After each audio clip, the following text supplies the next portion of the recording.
इतिहासकारों के अनुसार साल 1206 से 1526 तक भारत पर शासन करने वाले 5 वंश के सुल्तानों के शासनकाल को दिल्ली सल्तनत कहा जाता है। ये 5 वंश थे: गुलाम वंश 1206 से 1290, खिलजी वंश 1290 से 1320, तुगलक वंश 1320 से 1414, सैयद वंश 1414 से 1451 तथा लोदी वंश 1451 से 1526 तक। इनमें से पहले 4 वंश मूल रूप से तुर्क थे और आखिरी अफगान था।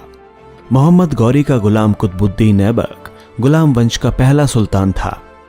ऐबक का साम्राज्य पूरे उत्तर भारत तक फैला था। इसके बाद खिलजी वंश ने मध्य भारत पर कब्जा कर लिया, लेकिन भारतीय उपमहाद्वीप को संगठित करने में नाकाम रहा। दिल्ली सल्तनत मुस्लिम इतिहास के कुछ ऐसे कालखंडों में से एक है जहां किसी महिला ने सत्ता संभाली थी। आगे चलकर साल 1526 में मुगल सल्तनत द्वारा इस साम्राज्य का अंत हो गया।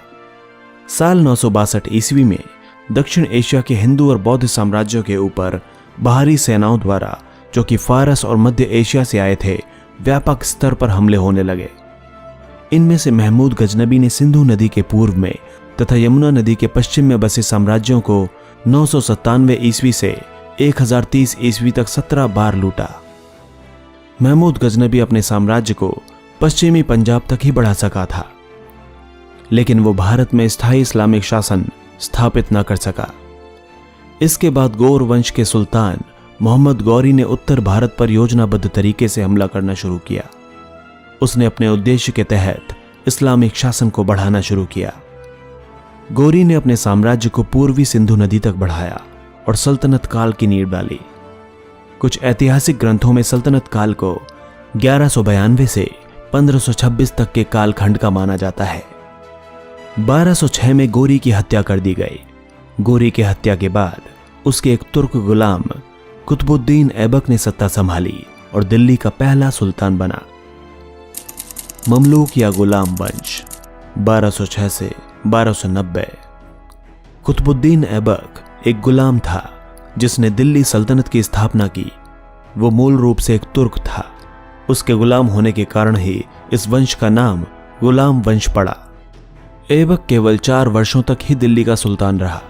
उसकी मृत्यु के बाद 1210 ईस्वी में आराम शाह ने सत्ता संभाली, परंतु उसकी हत्या इल्तुतमिश ने 1211 ईस्वी में करवा दी। इल्तुतमिश की सत्ता अस्थायी थी और बहुत से मुस्लिम अमीरों ने उसकी सत्ता को चुनौती दी। हालांकि कुछ कुतुबी अमीरों ने उसका साथ भी दिया। उसने बहुत से अपने विरोधियों का क्रूरता से दमन करके अपनी सत्ता को मजबूत कर लिया था। इल्तुतमिश ने मुस्लिम शासकों से युद्ध करके मुल्तान और बंगाल पर नियंत्रण स्थापित कर लिया, जबकि रणथंबोर और शिवालिक की पहाड़ियों को हिंदू शासकों से प्राप्त कर लिया। इल्तुतमिश ने 1226 ईस्वी तक शासन किया। इल्तुतमिश की मृत्यु के बाद दिल्ली सल्तनत के बहुत से कमजोर शासक रहे, जिसमें उसकी पुत्री रजिया सुल्तान भी शामिल है। ये क्रम गयासुद्दीन बलबन, जिसने 1266 से 1287 ईस्वी तक शासन किया था, कि सत्ता संभालने तक जारी रहा। बलबन के बाद कैकुबाद ने सत्ता संभाली। उसने जलालुद्दीन फिरोज शाह खिलजी को अपना सेनापति बनाया। खिलजी ने कैकुबाद की हत्या कर दी और सत्ता हथिया ली, जिससे गुलाम वंश का अंत हो गया। गुलाम वंश के दौरान कुतुबुद्दीन ऐबक ने कुतुब मीनार और कुव्वतुल इस्लाम मस्जिद का निर्माण शुरू कराया, जो कि आज यूनेस्को द्वारा घोषित वर्ल्ड हेरिटेज साइट है। कुतुब मीनार का निर्माण कार्य इल्तुतमिश द्वारा आगे बढ़ाया गया और उसे पूरा किया गया। गुलाम वंश के शासन के दौरान ही बहुत से अफगान और फारस के अमीरों ने भी भारत में शरण ले ली थी और यहीं बस गए। खिलजी वंश 1290 से 1320। खिलजी वंश का पहला शासक जलालुद्दीन खिलजी था। उसने 1290 ईस्वी में गुलाम वंश के अंतिम शासक शमसुद्दीन कैमूर्स की हत्या कर सत्ता प्राप्त की थी। उसने कैकुबाद की तुर्क, अफगान और फारस के अमीरों के इशारे पर हत्या की थी। जलालुद्दीन खिलजी मूल रूप से अफगान तुर्क मूल का था। उसने 6 वर्ष तक शासन किया। उसकी हत्या उसके भतीजे और दामाद जूना खान ने कर दी। जूना खान ही आगे चलकर अलाउद्दीन खिलजी के नाम से जाना गया। अलाउद्दीन खिलजी ने अपने सैन्य अभियान का आरंभ कारा जागीर के सूबेदार के रूप में किया था, जहां उसने मालवा और देवगिरी पर छापा मारा और भारी लूटपाट की। अपनी सत्ता पाने के बाद उसने अपने सैन्य अभियान दक्षिण भारत में भी चलाए। उसने गुजरात, मालवा, रणथंबोर और चित्तौड़ को अपने राज्य में शामिल कर लिया। उसकी इन जीतों का जश्न थोड़े समय तक रहा, क्योंकि मंगोलों ने उत्तर पश्चिमी सीमा से लूटमार का सिलसिला शुरू कर दिया। मंगोलों और अलाउद्दीन खिलजी के बीच कई युद्ध हुए। इन युद्धों में मंगोलों को खदेड़ दिया गया।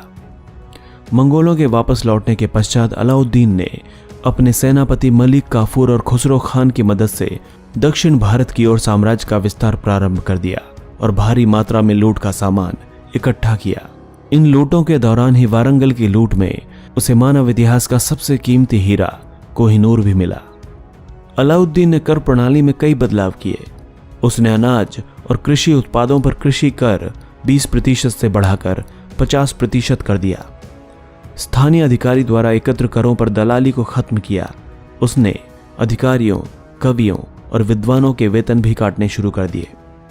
उसकी इस कर नीति ने खजाने को भर दिया, जिसका उपयोग उसने अपनी सेना को मजबूत करने में किया। उसने अपनी कृषि उत्पादों और माल की कीमतों के निर्धारण के लिए भी एक योजना बनाई। कौन सा माल बेचना है, कौन सा नहीं, उस पर भी उसका नियंत्रण था। उसने सहानाए मंडी नाम से कई मंडियां भी बनवाई। फसलों पर लिया जाने वाला कर सीधे राजकोष में जाता था। इसके कारण अकाल के समय उसके सैनिकों की रसद में कटौती नहीं होती थी। अलाउद्दीन अपने जीते हुए साम्राज्यों के लोगों पर क्रूरता भी करने के लिए मशहूर था।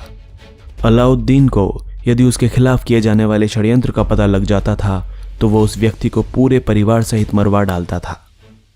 अलाउद्दीन की मृत्यु के पश्चात 1316 में उसके सेनापति मलिक काफूर ने सत्ता हथियाने का प्रयास किया, परंतु उसे अफगान और फारस के अमीरों का समर्थन नहीं मिला। आगे चलकर मलिक काफूर भी मारा गया। खिलजी वंश का अंतिम शासक अलाउद्दीन का 18 वर्षीय पुत्र कुतुबुद्दीन मुबारक शाह था। उसने 4 वर्ष तक शासन किया और खुसरो शाह द्वारा मारा गया।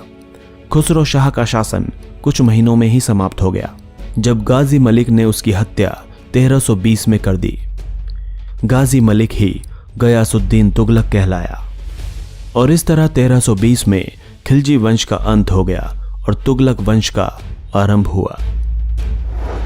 दोस्तों, अगर आपको हमारा वीडियो अच्छा लगा तो प्लीज लाइक करें, शेयर करें और कमेंट करें और हमारे चैनल हिस्टोरिक हिंदी को सब्सक्राइब करना ना भूलें, ताकि हमारी हर नई वीडियो की अपडेट आपको मिलती रहे।